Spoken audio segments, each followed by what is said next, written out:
اس بار میں نے اپنے آپ سے ایک وعدہ کیا تھا کہ جب بھی اپنے خالق کے حضور پیش ہوں گی تو اپنے بوڑھے ماں باپ کے لیے دعا ضرور کروں گی۔ چاہیے کہ کیا جوانی میں ہی عمرہ اور حج ہم پر فرض نہیں ہے؟ بوڑھا ہونے کی کیا ضرورت ہے؟ محض عمر جو بھی ہو، سنت کے مطابق ہی اس کو ادا کرنا چاہیے۔ اور یوں آرام کی پابندیاں سٹارٹ ہو چکی ہیں، جس میں ہم نوخن کاٹ سکتے ہیں، نہ بال کاٹ سکتے ہیں، نہ خوشبو لگا سکتے ہیں، اور نہ ہی کوئی شکار کر سکتے ہیں۔ یہ سب ادب آداب ہمارے عمرہ مکمل کرنے تک ہی ہیں۔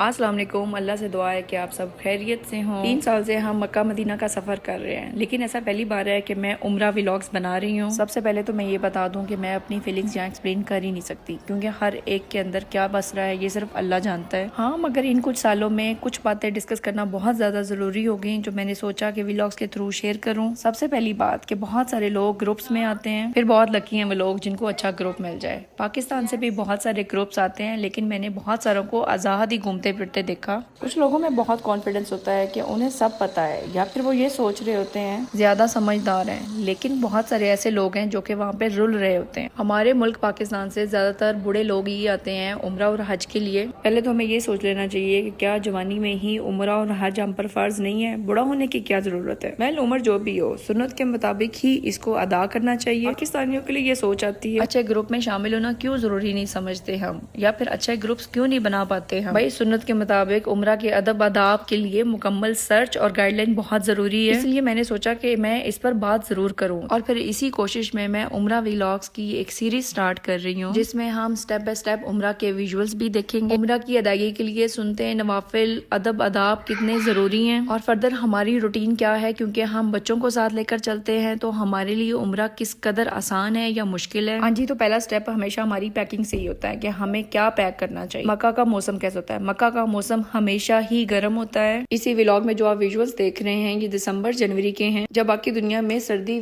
پیک پر ہے۔ ایون سعودی عربیہ کے کچھ ایریاز میں تو سنو فال ہو رہی تھی، لیکن مکہ میں کوئی سردی نہ تھی۔ لیکن ہمارا یہ دسمبر جنوری کا پہلا وزٹ تھا، تو ہم نے بہت ساری ایکسٹرا پیکنگ کر لی ونٹرز کو لے کر، جبکہ مکہ میں بارش ہونے کے بعد بھی شدید گرمی تھی۔ سو ناؤ آئی بلیو کہ مکہ میں ہمیشہ ہی گرمی ہوتی ہے، اور مدینہ کی ٹھنڈی ہوائیں تو بہت ہی فیمس ہیں، لیکن ٹھنڈ بالکل بھی نہ تھی۔ پیکنگ کے ساتھ ساتھ ہم عمرہ کے سٹیپ بائی سٹیپ پروسیجر پہ بھی بات کر رہے ہیں، تو ہمیں میقات کے لیے ایک ایمرجنسی بیگ ضرور بنا لینا چاہیے، ایسا بیگ جس میں احرام، نیل کٹر، سیزر، سوپ اور حجاب سب موجود ہو۔ احرام کے سب سامان کے ساتھ میں ایک ایئر ڈرائی رکھنا بھی بہت ضروری ہے، تاکہ غسل کے ساتھ میں والوں کو ڈرائی کرنا بہت ہی آسان ہو جائے۔ سفر چاہے بائی ایئر ہو یا بائی روڈ، ہمیں نیت نہیں باندھنی چاہیے پہلے سے، جیسا کہ جب ہم میقات کا ایک لاسٹ اسٹاپ لیتے ہیں تو یہاں بچوں سے فری ہو کر اور پھر فریش ہو کر غسل کر کر احرام باندھتے ہیں، تو تبھی ہی نیت کرتے ہیں۔ احرام باندھنے کے کچھ آداب ہیں یا پابندیاں، وہ یہ ہیں کہ کوئی خوشبو نہیں لگانی ہوتی، ایون کوئی خوشبو والا صابن بھی یوز نہیں کرنا، صابن سے لے کر ہر طرح کا عطر بالکل ممنوع ہے، کوئی نوخن اور بال نہیں کاٹنا، اس لیے بہتر ہے کہ پہلے سے ہی نوخن کاٹ لیں تاکہ احرام باندھنے کے بعد سے کوئی نوخن ٹوٹے اور نہ تنگ کرے۔ میقات سے مراد مکہ کی باؤنڈری سے باہر ہونا ہے۔ ہمارے لیے یہ طائف کا سٹے ہوتا ہے، اور آپ کے لیے شاید جدہ ہو اور یا پھر مدینہ۔ ہم نے اس بار شارٹ سٹے کے لیے ایک روم رینٹ کر لیا تھا طائف میں، جس کے چارجز 25 ریال پر آور تھے، جو کہ بہت ہی مناسب رہا، اور پھر احرام باندھتے ہی ہم 2 رکعت عمرہ ادا کرنے کے لیے مسجد آ گئے، اور یوں احرام کی پابندیاں سٹارٹ ہو چکی ہیں، جس میں ہم نوخن کاٹ سکتے ہیں، نہ بال کاٹ سکتے ہیں، نہ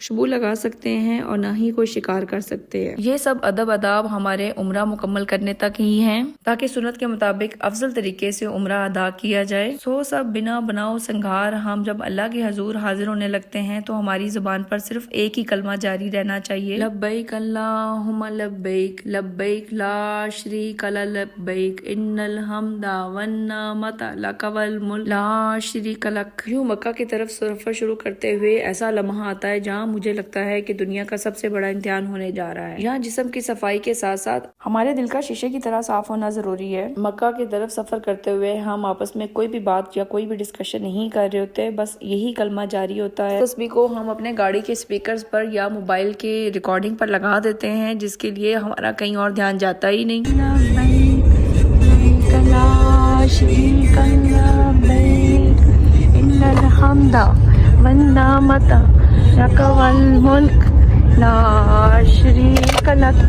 جہاں ہم نے احرام کی پابندیاں اور ادب آداب ڈسکس کیے ہیں، یہ بھی ڈسکس کرنا ضروری ہے کہ احرام کی حالت میں ہم سو بھی سکتے ہیں، کھا پی بھی سکتے ہیں۔ سب کے حالات اور صحت ایک جیسی نہیں ہوتی،